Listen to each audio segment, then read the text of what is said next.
I'd like to thank my coaches, the aforementioned Rick Tom, Jeff Suter, Eric O'Brien, and Greg Ross. I'll even throw a shout out to Mike Corsiani, who never actually coached me when I was a kid playing at Pal basketball at the rec center, but to this day he'll claim to have taught me everything I know. Although I never actually played for Jeff Suter, he came up with a rousing motivational speech. He coached the JV team my junior and senior years. He came up with a rousing motivational speech at halftime of a game at Clarence my senior year, which spurred us on to victory in the second half, so I want to thank him for that. Eric and Greg, I'm not sure that two guys could be any more different in their approaches while still being able to be on the same page when it came to what they wanted to get accomplished on a day-to-day basis. Greg was often the soft-spoken leader who showed the utmost confidence in me from day one. He allowed me to be myself, and he never wavered in his belief that I would turn out to be a good player. I remember torturing him a few times. A 13-turnover game, which ended up being an overtime loss at Kemwarees during my freshman year, comes to mind. But through it all, Greg reminded me that I was his guy and I could accomplish a lot if I worked hard. Eric was different. If my passion for basketball began when I was a young greenhorn, I put that in there for you, attending practice with my mom, my infatuation with NT basketball began when I was in 6th grade, when I would come watch the varsity team play led by Eric O'Brien. But when he joined our program as an assistant going into my junior year, we did not exactly hit it off. I was the pompous young player who was not going to be told I was ever wrong, but through Eric's loud and boisterous style, I began to listen and I began to evolve as a player. To this day, I would contend that without his direction, I would not have become the player I became. I don't want to say too many nice things about him because I know he's not even in here right now. He's obviously busy trying to win a game next door. But our relationship has also evolved, and today I'm proud to call him my best friend. And I appreciate the fact that we still talk on a very regular basis, which allows me to get all the updates I need on the current team.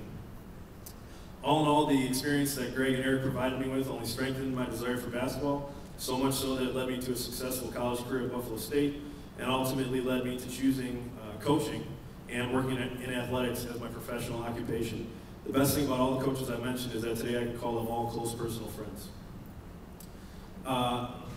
Getting down to the end here, I want to thank my teammates, several of whom are here tonight. I want you guys to know that it's important for me to be able to share this with you, and bear with me, I want to read the names of every teammate I played with in my 4 years, because I think they deserve some recognition too.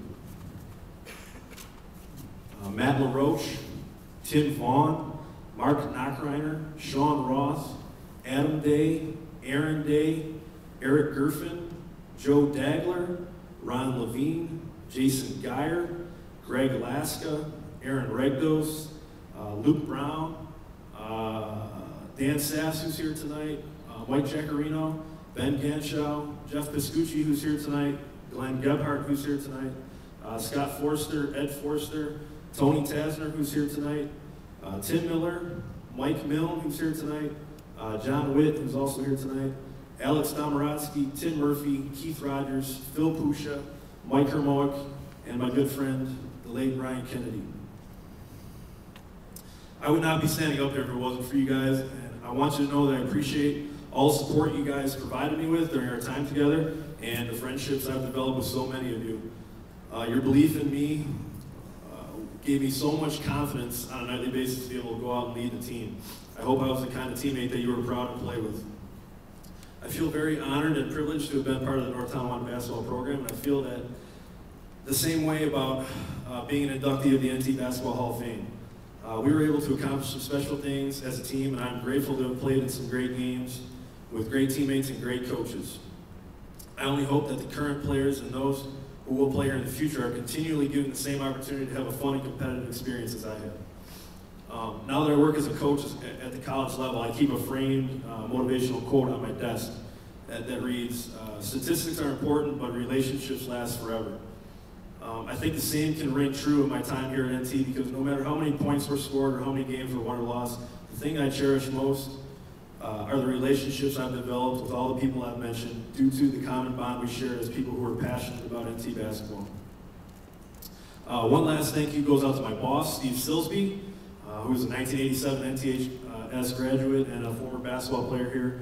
He was gracious enough to allow me to miss a few days of practice this week so I could be here this week, even though we're in the middle of our conference season. So in closing, if anyone has any ideas on how we could beat the University of Montana Western on Friday night, I'll be all ears over at Kleenex. Love to hear your ideas. Thank you.